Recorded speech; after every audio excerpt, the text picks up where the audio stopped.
She's furniture, not family. I heard that while clearing the dishes. The next day, I sold the house. The ceiling fan hummed its tired tune above me, pushing around the thick Georgia heat that clung to my skin like regret. The smell of fried okra and cornbread filled the kitchen, but no one seemed to taste anything anymore. Dinner at my son's table had turned into a board meeting I was never invited to, yet always forced to attend. I sat quietly at the end, hands folded, eyes lowered, pretending to listen while they discussed what used to be my home, as if it were an investment portfolio.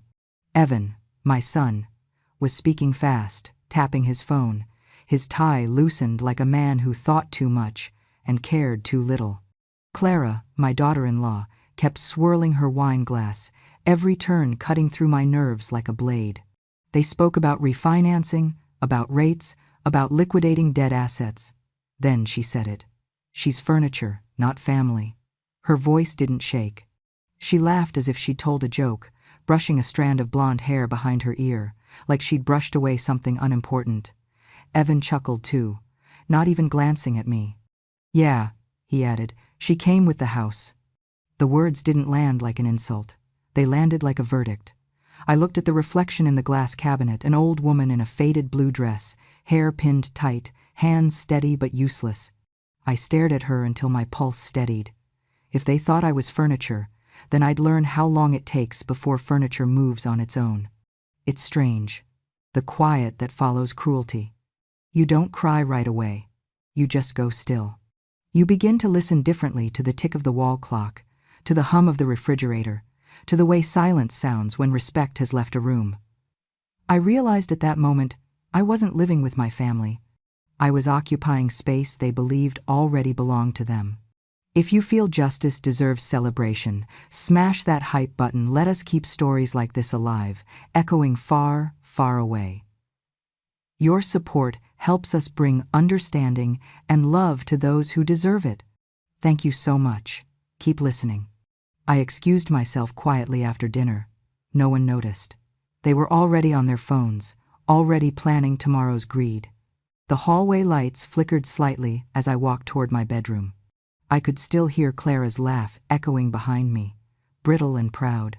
Inside my room, the air was cooler, quieter.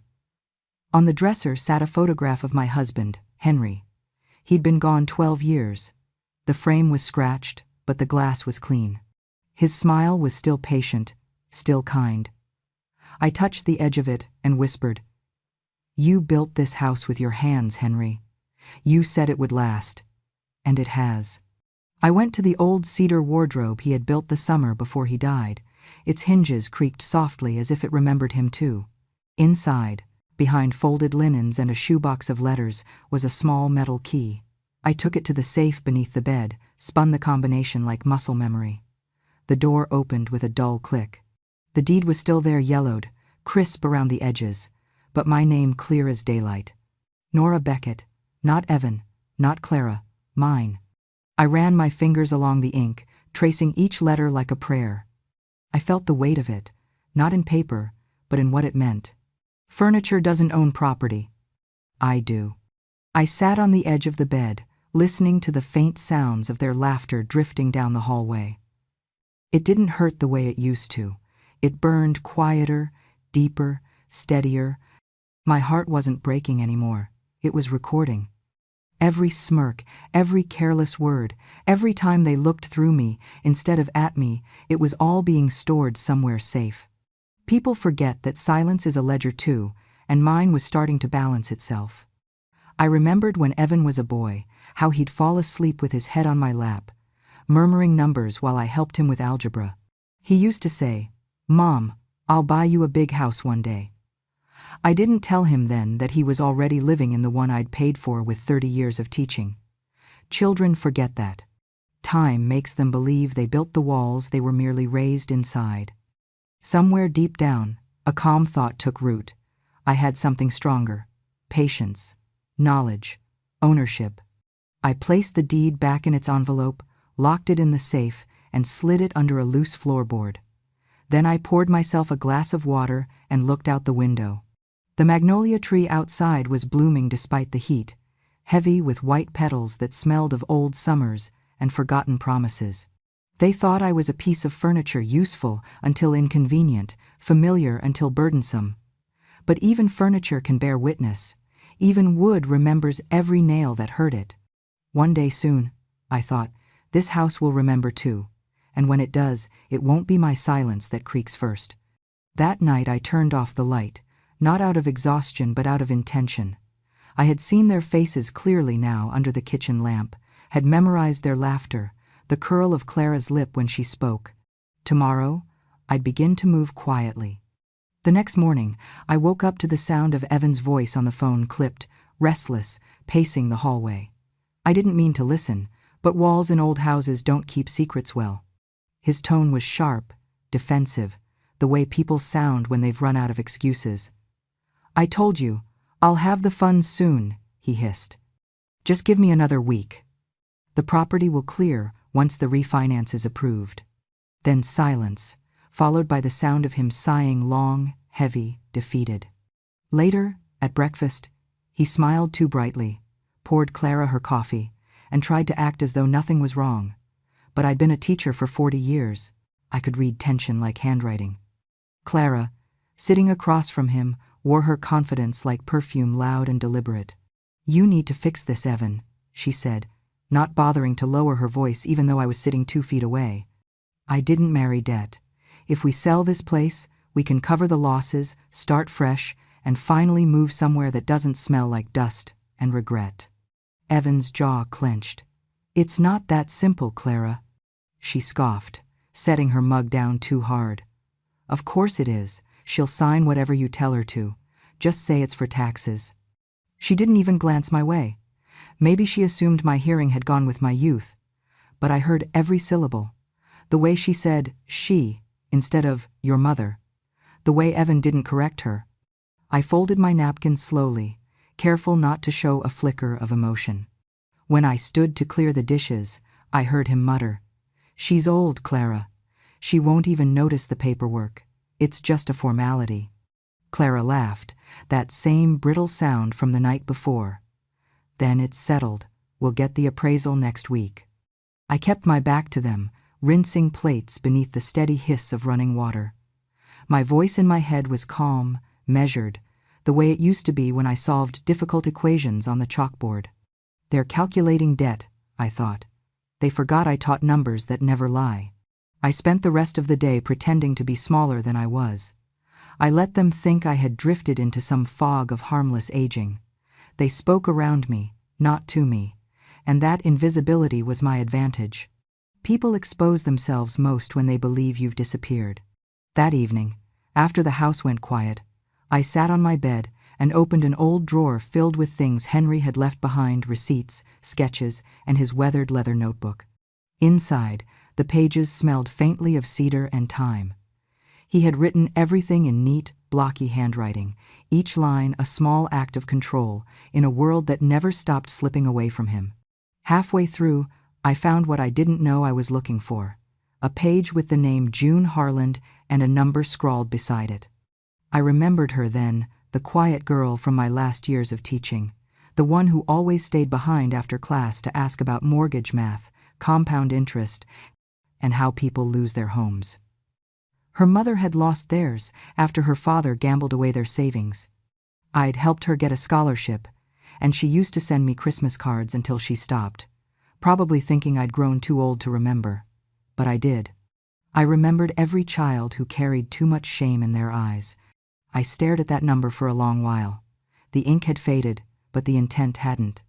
I didn't know what June was doing now, but the name came with a whisper of purpose. I reached for my old rotary phone, the one Evan said I should have thrown out years ago. The dial turned slowly beneath my fingers, each click echoing like a countdown. It rang 4 times before a woman answered. "Harland Appraisals, this is June." Her voice had matured lower, steadier, but there was a familiarity that warmed me. "June Harland," I said softly. "This is Nora Beckett. I used to teach you algebra. You came by after school one day, crying over a C+, and I told you numbers can only describe value, not define it." There was a pause, then a small gasp. "Mrs. Beckett, I can't believe, how are you?" "Alive," I said simply. but I need a favor, a quiet one." Her tone shifted, professional now, but touched with concern. "Of course. What do you need?" "I think my son and his wife are planning to sell the house I still own. I'd like someone honest to take a look at it, someone who won't tell them I asked." There was another silence, but this one felt protective, not hesitant. "You've always been good to me," she said finally. "You taught me more than numbers. You taught me how to see patterns where others only saw chaos. I'll help you. Just send me the address." I smiled, though she couldn't see it. "You already know it, June. You used to walk past it on your way to school." After hanging up, I turned off the lamp and sat for a moment in the dark. The house creaked around me like an old friend shifting in its sleep. Somewhere down the hall, I heard Evan's low voice again, talking to someone on speakerphone, desperate and hollow. I lay back, eyes open to the ceiling, tracing the faint cracks that ran like veins across it. Every one of them told a story of pressure, of time, of endurance. I whispered to myself, "Cracks don't mean collapse. They just show where something refused to break." Tomorrow, they would begin their plans. Tomorrow, I would begin mine. I wasn't angry anymore. Anger wastes too much energy. What I felt was precision, cold, mathematical precision. They had made their calculation. Now it was my turn to solve for justice. The following Thursday, the doorbell rang just as I was watering the ferns on the porch. Clara's voice cut through the air, crisp and rehearsed. "That must be the appraiser," she said, as if she were the lady of the house and not a guest squatting on someone else's generosity. I stayed where I was, hidden behind the lace curtains, watching through the glass. When I opened the door, the sunlight hit her face, first June Harland, older now, her eyes sharper but still carrying that gentle steadiness, I remembered. She froze for half a second when she saw me. Then, in a whisper only I could catch, she said, "Mrs. Beckett." I nodded slightly, our shared past flickering between us like a secret handshake. Clara swept in before I could speak. "Come in, Miss Harland," she said in that falsely sweet tone reserved for people she thought were useful. "Ignore the mess. Old houses collect clutter the way old people collect stories." She glanced at me when she said it. June smiled politely, but her eyes didn't play along. "Some stories," she said, "are worth keeping." We began the tour. Evan followed behind her, speaking quickly, gesturing toward the walls and windows as if enthusiasm could hide desperation. "It's structurally sound," he said. "A few repairs, but it's valuable property, great location, solid bones." June nodded, jotting notes into her tablet. I walked behind them, fingers brushing along the banister Henry had sanded smooth years ago. Every groove of that wood felt like memory resisting intrusion. When we reached the living room, Clara wrinkled her nose. "Don't mind the smell," she said, waving her hand. "Old houses and old women both fall apart if you touch too hard." Evan snorted, half amused, half nervous. June didn't answer. She bent down, pretending to inspect the baseboard, her jaw tightening. For a moment, our eyes met, and I saw something flicker recognition and maybe anger she didn't show. Evan's phone rang, saving him from silence. "Excuse me," he muttered, stepping outside. Clara followed, whispering about potential buyers. The moment their voices disappeared down the hallway, June stood up straight and looked directly at me. "They're planning something, aren't they?" she asked softly. I exhaled, the air leaving me in a tired sigh. "Yes. They think they can trick me into signing the house away." June's expression darkened. "Evan sent me an email this morning. He wants a valuation and a copy of a temporary transfer of ownership document to be ready by Monday. I checked the file name. It's not standard. It's designed to look like an appraisal release." "Forgery?" "More like deception," she said. "It'll look legitimate enough to fool a bank clerk, and if you sign, they can sell this house without your consent." I studied her face, the same girl who used to stay after class to talk about equations and fairness, the one whose mother once cried in my kitchen after being thrown out by her husband.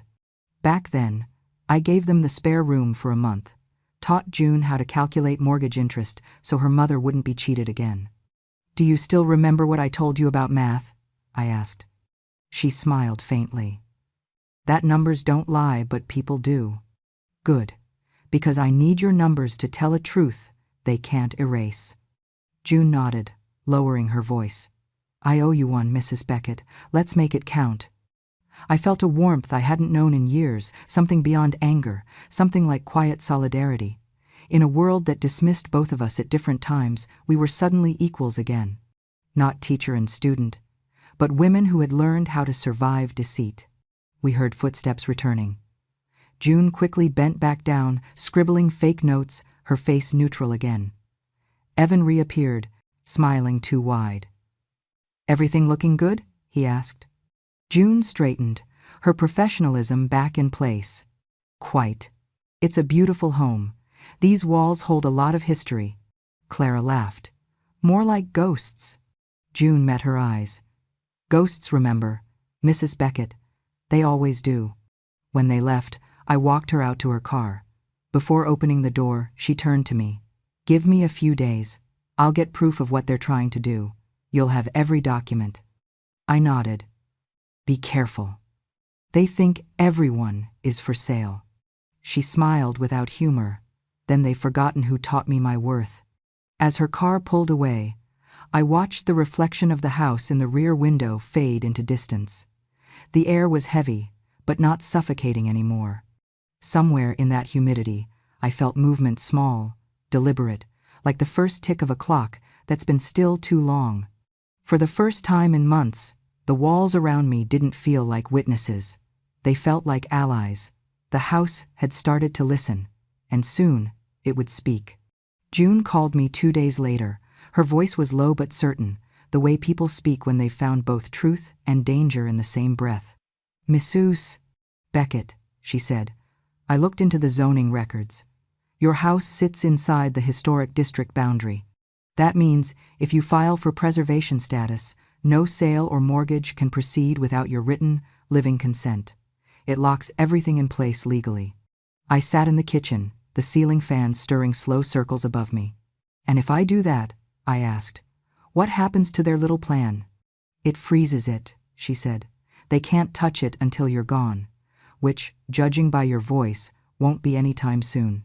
I smiled for the first time in days. "Then let's make history official."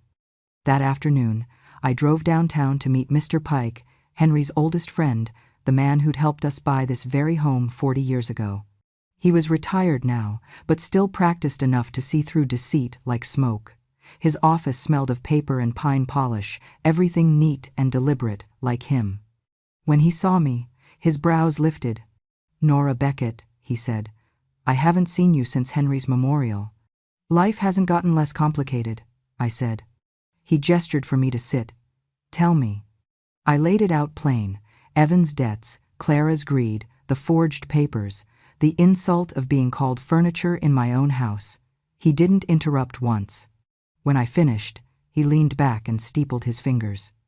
"I've handled 1,000 family disputes," he said quietly, "but cruelty always sounds the same." He slid a file toward me, already half prepared.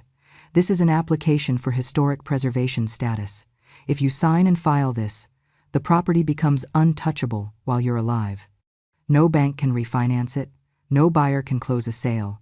It's yours, sealed by law." I looked at the form, my own name printed neatly across the top. What if they push harder, threaten, trick, or guilt me? He met my eyes. "Then remember this. If you sign, you lose. If you stay silent, you win." Silence, in law and in life, can be power. When I left his office, I felt lighter, not safe, but armed. For the first time, their voices in my head sounded small. That evening, I started collecting proof. June forwarded copies of emails Evan had sent to potential buyers' emails written under my name. "We are eager to move forward with the sale," one read. The grammar was flawless, but the tone wasn't mine. I saved everything onto a flash drive. Then I began recording, slipping my old phone under the table during dinner. Clara talked too much when she drank. "Once the sale clears," she said one night. We can put her in that care home off Mason Avenue. They have bingo nights. She'll think it's a vacation. Evan laughed softly. She'll sign anything I give her. Their words became evidence, time-stamped truth. Each file I saved was a nail in the coffin of their plan. The following evening, Evan knocked on my door, holding a stack of papers and a pen. He smiled, that too smooth kind of smile children wear when they think they're still fooling you. Mom, I need you to sign something quick. Just a temporary authorization so I can handle some tax paperwork for the house. I took the pen with trembling hands, not from fear but from calculation. You said it's temporary? Of course, he said. You trust me, right? I smiled faintly. Always have. I looked down at the signature line, the ink already bleeding faintly through the cheap paper. My hand shook, deliberately this time. I signed but slightly above the line, crossing the boundary of the legal box. A misplaced mark that any lawyer would call invalid. Evan didn't even look. Thank you, he said, relieved. This means a lot. When he left, I stood by the window and whispered to the night air. If they wanted my signature, they'll have it, but they won't like what it means. I placed the unsigned recording device back into the drawer and closed it gently. The house around me seemed to breathe with me, slow and patient. Every creak, every whisper of wood against wind, felt like it understood. By morning, the deed would be locked under preservation law, my recording stored safely, my silence sharpened into strategy. I didn't need to raise my voice, I just needed to wait. The invitation came in the form of a demand. Clara's voice floated through the hallway that afternoon, bright and commanding. Dinner tonight, 7 o'clock, she said. Dress nice, Nora, we're celebrating good news. Good news, in that house, had started to sound like a threat. By the time I came downstairs, the table was set as if for guests we didn't deserve crystal glasses, the good plates Henry and I had bought on our 25th anniversary, even the silverware I kept wrapped in cloth to keep it from tarnishing. Clara had lit candles, her perfume thick in the air, sweet but stifling. Evan wore the suit I'd bought him for his first job interview years ago, the same one that still made him look like he might be worth saving. He stood when I entered, his smile too wide. There she is, he said, our honored guest. Guest, I repeated softly, taking my seat at the end of the table. That's new. Clara poured wine into my glass, even though I rarely drank. You'll want a sip of this, she said. We finally have an offer. Someone's interested in the house. I ran a finger around the rim of my glass, watching the candlelight bend inside it. That's fast, I said. Did you tell them the furniture comes with it? Her smile tightened. You're funny tonight. Evan jumped in quickly. Mom, it's just talk for now, nothing's final. But if things go well, we could all be in a new place by summer. I see. I lifted my glass but didn't drink. And where would I be, exactly? Clara's tone turned syrupy. There's a lovely retirement home off Mason Avenue. They have karaoke nights. You'll love it. I smiled back, calm, steady. Maybe. But I hope they have a mirror so you can meet your soul someday. Evan laughed too loudly, trying to diffuse the sting. She's losing it, Clara. Don't mind her. But for the first time, I saw something flicker in his eyes, shame, quickly buried under guilt's oldest disguise, denial. They ate like people who had already won. Clara kept refilling her glass, talking about how she'd modernize her next house, how she was tired of this antique life. Evan nodded, pretending confidence he didn't feel. Every time he said we, I wondered if he realized how temporary that word could be. I chewed slowly, tasting nothing but calculation. Each bite gave me time to think. June had called earlier that afternoon to confirm the final step. She'd sent copies of every fraudulent email and forged document to my inbox, all labeled neatly. Once you send them to the county office, she said, they'll have no choice but to investigate. So I sat through the meal, nodding at the right moments, laughing when Clara laughed, letting them believe I'd surrendered. People like them need applause more than they need victory. I gave them both. After dessert, Evan leaned back, wiping his mouth with a linen napkin. "Mom," he said, "you've been so understanding. I promise once everything's settled, we'll make sure you're comfortable." "Comfortable," I repeated. "Like furniture?" He froze, then forced a chuckle. "That's not what I meant." "It's exactly what you meant," I said, my voice so quiet it almost didn't exist. "And that's fine. Some furniture lasts longer than the people who use it." Clara stood, annoyed. "God, Nora, can you stop with the dramatics? We're doing this for everyone's benefit. You can't even maintain this place." I looked around the room, the walls Henry had painted, the window frames he'd carved, the light fixtures we'd chosen together. "You're right," I said finally. "It takes someone alive to maintain a house." She didn't understand what I meant. That made it better. When they finally went upstairs, I stayed behind, clearing the table the way I always did. Their laughter trailed from the hallway, muffled and careless. It was almost peaceful once they were gone. I wiped down each plate slowly, letting the rhythmic scrape of the cloth steady my breathing. Then I took out the manila envelope I'd hidden under the drawer liner. Inside were everything June had sent, the printed emails, the copies of Evan's forged authorization papers, and Clara's message to a realtor she'd been flirting with for weeks. "Once the sale clears, we'll celebrate properly." I added the recordings from my phone, their talk of nursing homes, the way they joked about my signing hand. I sat at my old desk and began to write. The letter was short, plain, factual. To the Office of Land and Property, Chatham County. I believe there has been an attempt to commit fraud concerning the sale of my home, located at 114 Marlowe Street. Enclosed are all related communications and documents. Sincerely, Mrs. B. I didn't sign my full name. I didn't need to. Truth doesn't need to shout to be heard. At midnight, I sealed the envelope, addressed it carefully, and walked outside. The air smelled like wet magnolia. I placed the envelope into the blue mailbox at the end of the drive and let it drop. The metallic thud sounded final. Back inside, I paused at the foot of the stairs. I could hear Clara humming from the bedroom, off-key and smug.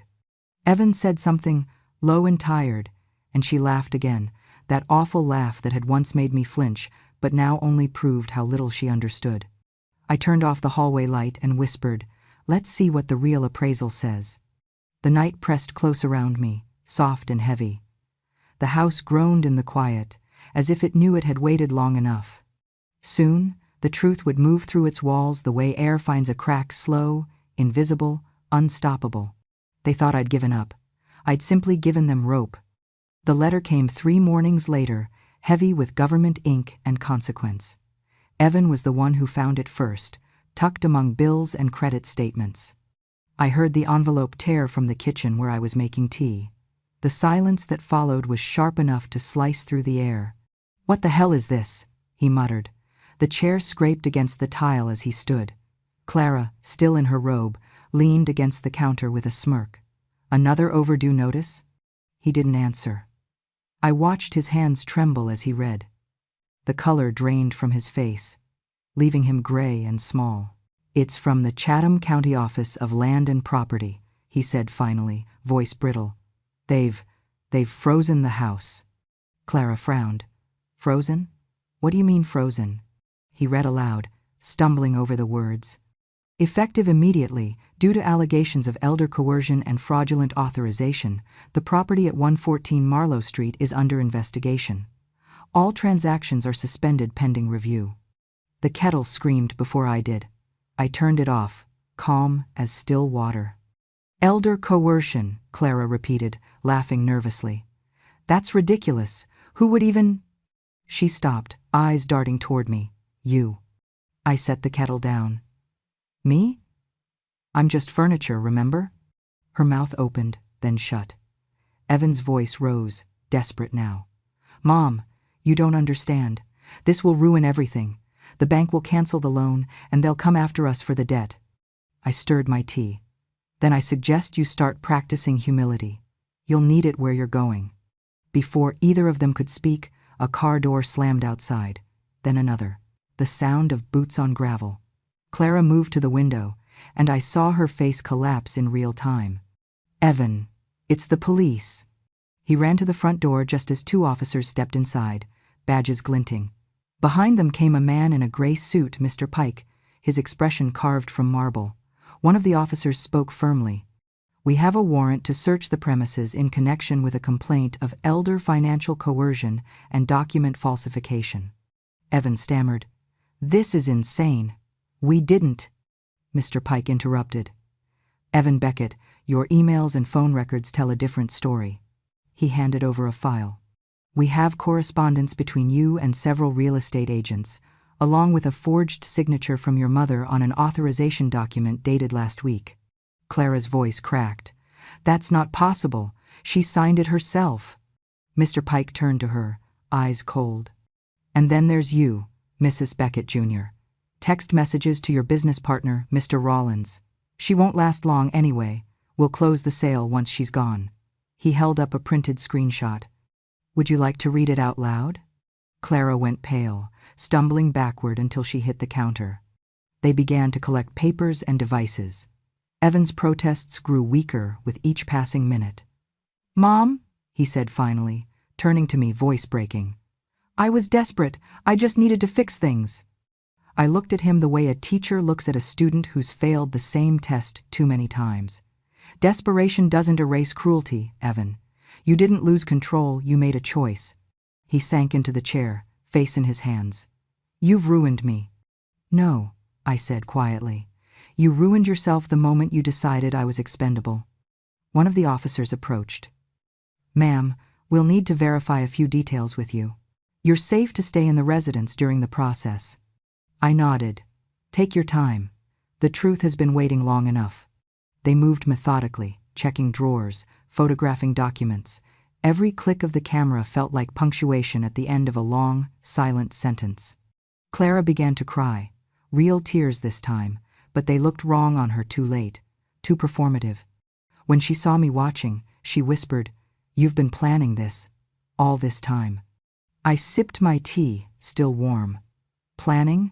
No. I was simply paying attention. The room buzzed with the static of consequence, and then, as if the universe wanted to make the lesson complete, a phone vibrated on the counter. Clara's. One of the officers glanced at the screen. "You might want to see this," he said to Pike. It was a breaking news alert from the local station.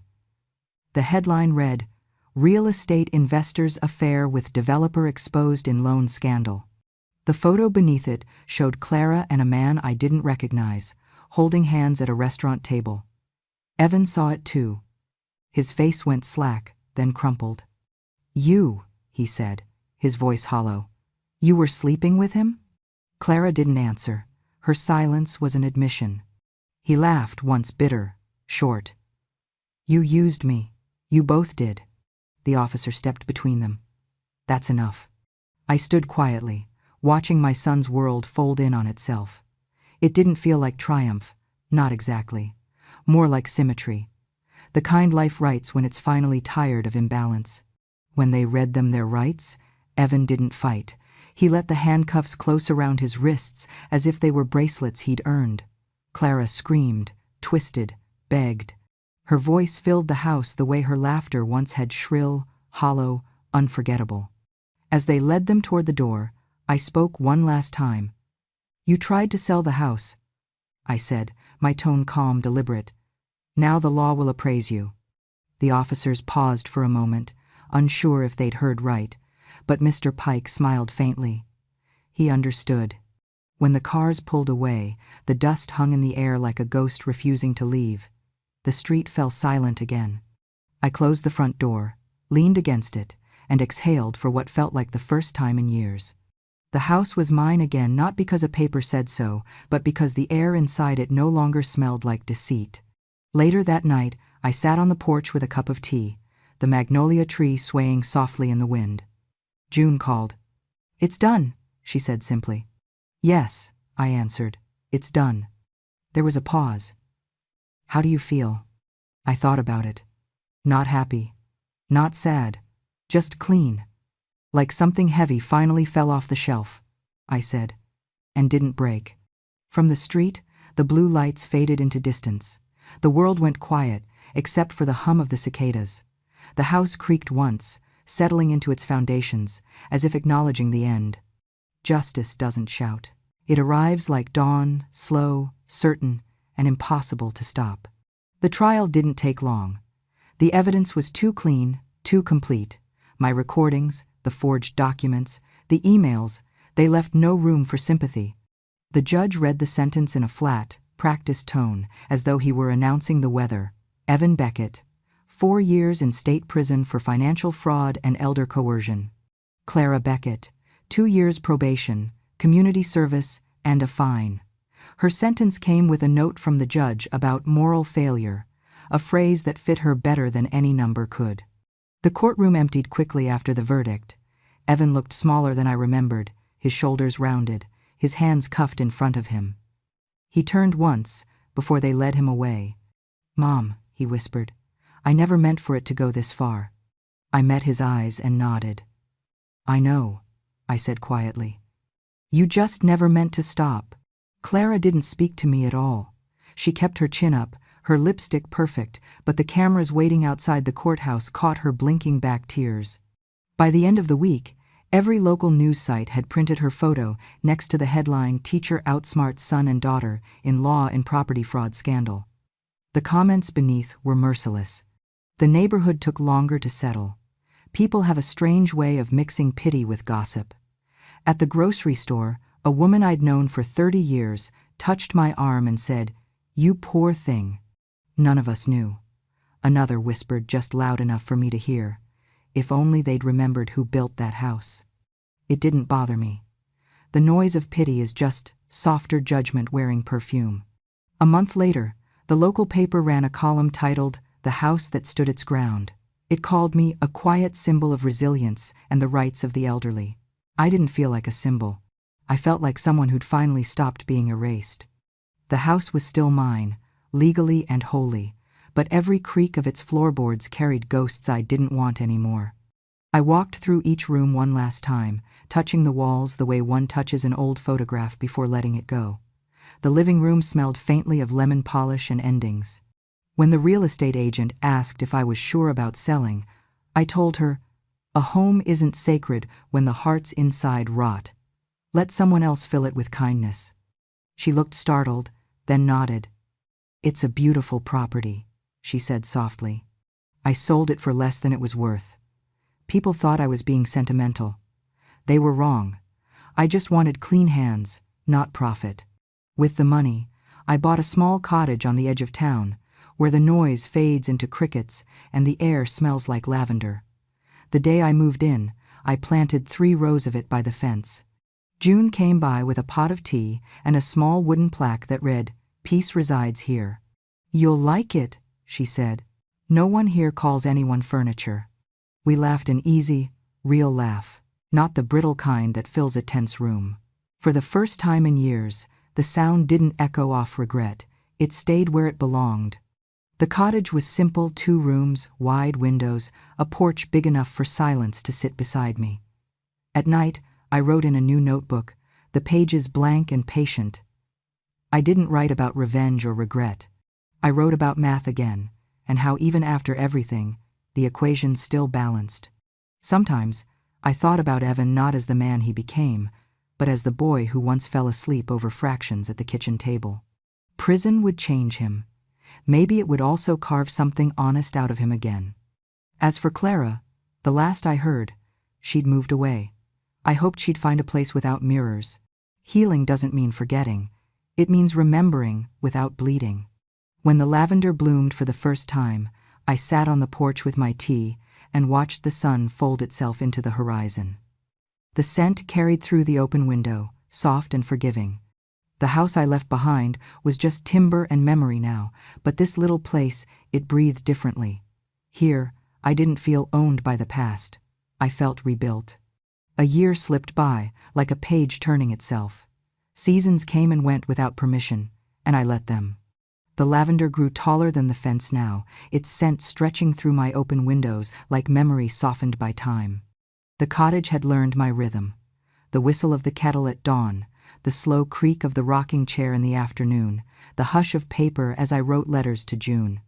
Some days, I'd sit outside with a notebook on my lap, not to write about pain, but to record the quiet, the exact color of morning light, the weight of silence when no one expected anything from me. That was new.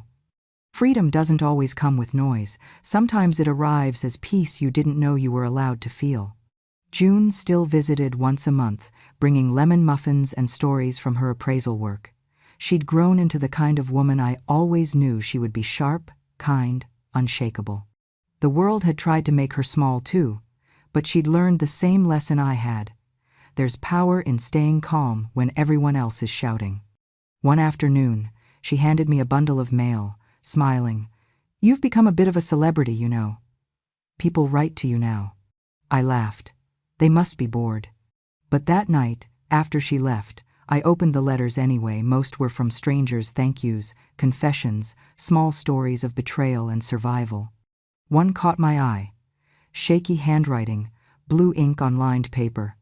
"Dear Mrs. Beckett," it began. "I read about what you did for yourself. My son tried to take my house too. Because of your case, the lawyer stopped him. I wanted to tell you that you saved me without knowing it." At the bottom, the woman had signed simply, "Helen, age 78. I held the letter for a long time. Then I wrote back, my words slow, deliberate. "Dear Helen, I didn't fight to inspire. I fought to exist. Sometimes that's enough. Take care of your home and yourself. They are the same thing, really. Nora." I sealed the envelope and left it by the window for morning mail. The air smelled like rain but felt forgiving. A week later, June came by again, standing at the porch rail, looking at the lavender. "You've made this place yours," she said. I nodded. "It's kind. It doesn't remember pain." She hesitated, then asked, "Do you ever miss the old house?" I looked toward the horizon, where the sky dipped into the trees. "No," I said. "Some walls echo too loud. I needed quiet." She smiled, and we stood there a while without speaking. There was no need. Silence was fluent between us. When she left, I brewed a fresh pot of tea and sat by the window. The afternoon light poured across the floor like honey, touching the pages of my notebook, the cup in my hand, the life I'd rebuilt from the ashes of insult. I thought of Henry and how he'd said, "This house will never betray you." He'd been right in his own way. The betrayal hadn't come from the house, it had come from the people who forgot what it meant to build one. The wind shifted, carrying the soft rustle of feathers. I turned toward the sound just as a small brown sparrow fluttered through the open window, landed on the table, and looked at me without fear. For a moment, we just studied each other, two creatures that had learned to stay when it was easier to flee. "You're brave," I told it. "Most things that fly don't come back." It hopped closer, pecked once at a crumb, and then lifted off, circling once before settling on the porch railing. I followed it outside, the boards warm beneath my bare feet. The world smelled alive again. "They called me furniture," I said, "to no one and to everything." Maybe I was. I held what mattered, and when it was time, I watched the bird spread its wings into the sunlight. I let go. The air went still, then filled with the sound of its flight, small, certain, unstoppable. I stayed on the porch until the light began to fade, letting the silence wrap around me like a soft, familiar blanket. The house didn't creak anymore. It didn't need to. It was finally, mercifully, at rest, and so was I. And that's how it ended, my dear listeners, quietly, the way all storms should. No shouting, no fireworks, just truth, finally standing where lies used to sit. If this story reached a part of you that remembers pain, forgiveness, or the power of waiting, then you already understand what I've learned. Justice doesn't always roar. Sometimes it just breathes. Thank you for listening to my story, for walking with me through every shadow and silence. And if you believe that voices like mine, voices of women who endured, remembered, and finally spoke, deserve to be heard, then please subscribe to Grand MA True Stories. Every click, every share, every word of yours helps keep stories like this alive. Stories that whisper truth, honor the forgotten, and remind the world that revenge has no expiration date and wisdom never fades. Until next time, take care of your home, your heart, and the quiet that lives between them. This is Grandma, signing off with love, strength, and a story that finally found peace.